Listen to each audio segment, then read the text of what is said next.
How does a major Hollywood studio spend $100 million on a single movie set, but fail to provide basic drivers, security, or fair pay for its biggest stars?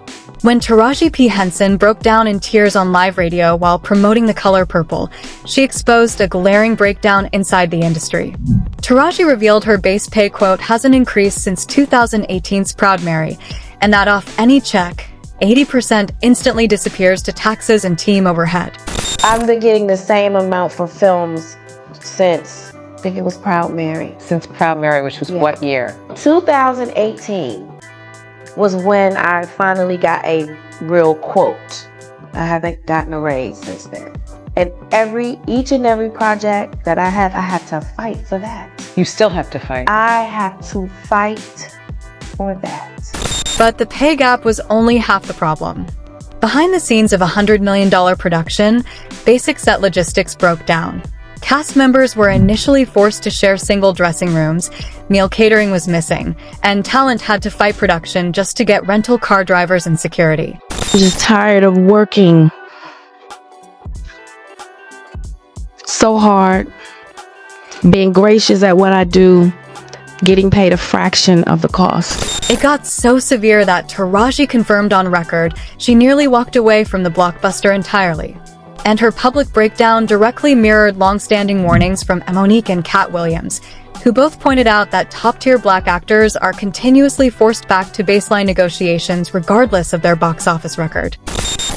When I saw Taraji broken on those platforms, it was painful to watch. Miss Oprah has been nothing less than a steady and solid beacon of light to all the cast of The Color Purple. She has provided encouragement, guidance, and unwavering support to us all. She told me personally to reach out to her for anything I needed, and I did. Thank you, Miss Oprah. The details surrounding these contract disputes raise a much bigger question. If an Oscar-nominated powerhouse at the peak of her career has to fight this hard for basic respect on a $100 million set, what is actually happening behind studio doors when the public cameras are turned off? The initial shock of Taraji P. Henson's tearful SiriusXM interview wasn't just a fleeting viral moment. It immediately opened up a massive operational fault line inside The Color Purple production. When a movie carries a budget exceeding $100 million, backed by studio heavyweight Warner Brothers Pictures alongside executive producers Steven Spielberg, Quincy Jones, Scott Sanders, and Oprah Winfrey, the public expects a seamless, top-tier operation. Instead, production logistics on location in Georgia exposed severe breakdowns in daily set management. Taraji was not the only cast member to speak on the record. Co-star Danielle Brooks publicly confirmed that during the initial stages of filming, basic production standards fell short. Cast members were assigned to share single dressing rooms rather than having dedicated spaces standard for lead talent on major studio projects. On-set food catering was missing during key shooting days, and cast members were expected to drive themselves in rental vehicles without studio-provided security or transportation drivers. For an actress who headlined global hits like Hidden Figures, $235 million worldwide box office, and Empire, fighting for basic physical safety was a breaking point. Taraji explicitly stated that when she requested rental car security from line producers, the immediate pushback was that providing it for her would mean providing it for the entire main cast. Her response was direct. If Warner Brothers allocated a 9-figure budget, then baseline safety and transportation should be standard for all lead performers. This failure in baseline working conditions forced talent to bypass standard production hierarchy. Danielle Brooks confirmed that after on-set logistics continued to stall, Taraji brought the issue directly to executive producer Oprah Winfrey. Upon being notified of the specific issues regarding transportation and dressing rooms, Oprah stepped in to correct those logistics for the cast. However, the fact that lead talent had to personally negotiate for standard amenities on a multi-million-dollar set triggered public scrutiny over line budget allocations. The tension escalated further as contract negotiations came to light. Taraji confirmed that before cameras ever rolled, the initial salary offer presented by studio executives was so low that she prepared to step away from the project entirely. Negotiating an acceptable rate required an exhaustive fight just to reach a baseline quote, a number she pointed out had remained frozen since 2018 despite her continuous box office receipts and awards recognition. To To control the narrative during the international press tour, Taraji posted a follow-up statement on Instagram on December 21, 2023. She clarified that Oprah Winfrey had been a solid beacon of light, who offered encouragement and support once notified of the set issues. Yet, despite the official statement of unity, industry observers tracking the press tour noted visible body language tension during joint cast appearances and red carpet premieres. In major studio productions, executive producers handle financing and distribution, while line producers allocate daily operating budgets.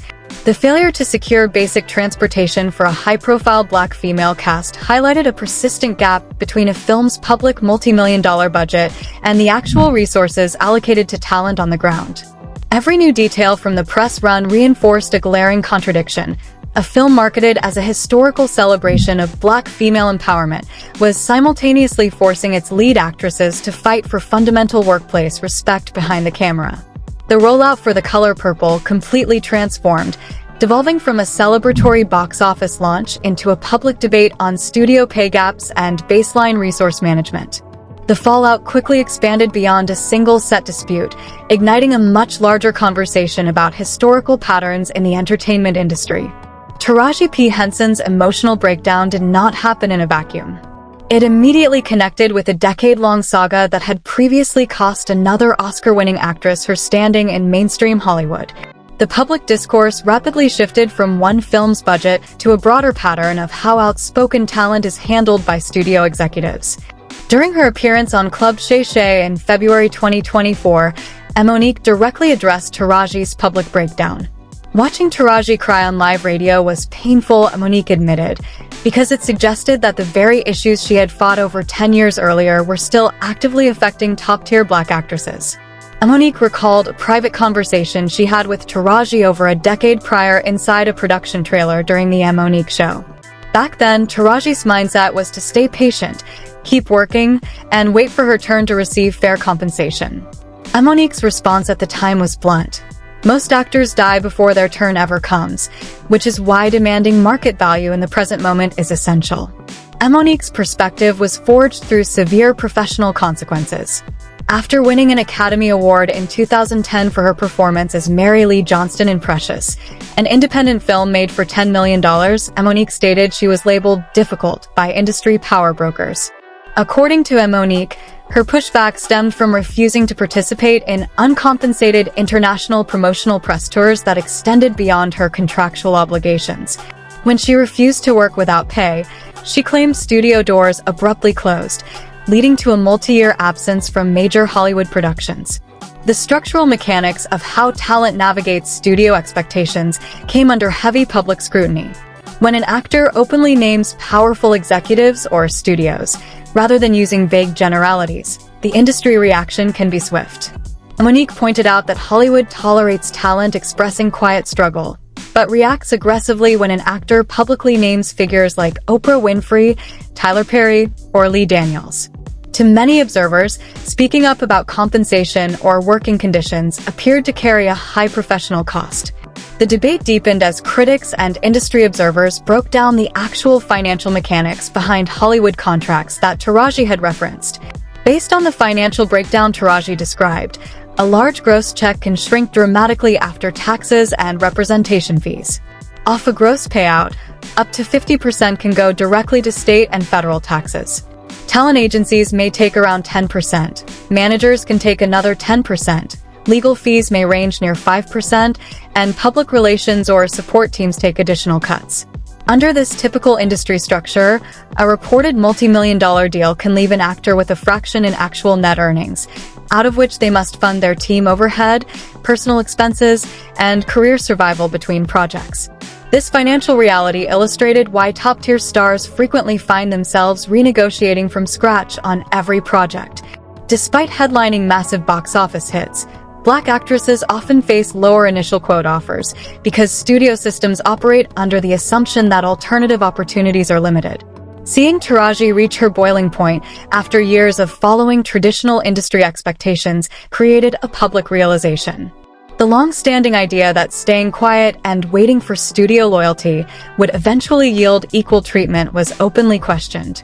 The parallels between Monique's past account and Taraji's press run created a clear connection, showing that individual success was not always enough to protect even decorated performers from baseline pay discrepancies. But just when the internet thought the situation couldn't get worse, a new detail completely changed the narrative. The public unraveling of studio practices reached a peak in early 2024 when explosive statements from veteran comedy titan Cat Williams added fuel to the fire. Speaking on Club Shay Shay, Williams addressed Taraji P. Henson's predicament, calling her tearful press tour the saddest thing ever. He argued that when an artist at the absolute pinnacle of her genre, someone with no equal in her casting tier, is forced to publicly humble herself just to demand baseline compensation, it raises serious questions about how the studio system values talent. By mid-January 2024, confirmed public facts merged with intense industry discussion. As the film struggled to sustain momentum theatrically, the controversy surrounding its production and press tour became an even bigger part of the public conversation. Despite opening strong on Christmas Day with $18.1 million, The Color Purple finished its global theatrical run at $67.5 million against its $100 million production cost and substantial marketing spend. Public attention remained fixated on production failures and wage gaps, rather than the film's artistic merits. Online speculation rapidly intensified surrounding the studio's top producers. Commentary channels and media analysts began questioning how executive producers managed the fallout, asking whether studio heads were concerned over negative press distracting from the movie's launch. Social media commentators questioned whether Taraji would face quiet professional pushback or if major power players would adjust how future high-budget studio projects are cast. Meanwhile, industry reactions split the entertainment world down the middle. Studio heads and creators like Tyler Perry have historically defended their operational models, maintaining that independent studio infrastructure offers consistent employment and ownership opportunities for Black creators. On the other side, critics and talent advocates argued that lower wage quotes on early studio projects set a damaging baseline that follows actors throughout their careers. By February 2024, the timeline shifted from individual grievances to an industry-wide discussion. Monique's long-standing claims were re-evaluated by the public. Having previously settled her legal dispute with Netflix in 2022 and publicly reconciled with director Lee Daniels, her past accounts regarding industry pressure gained renewed attention. What was once framed as an isolated conflict was now analyzed as part of a broader structural reality facing top performers. The ultimate consequence was a dramatic shift in public perception. Taraji's decision to lay out exact net versus gross financial formulas directly challenged the polished image Hollywood often presents. The public no longer viewed multi-million-dollar production budgets as a guarantee of fair talent treatment. By refusing to stay silent during a major studio rollout, Taraji and the commentary that followed forced a major conversation about studio transparency and talent equity behind closed doors.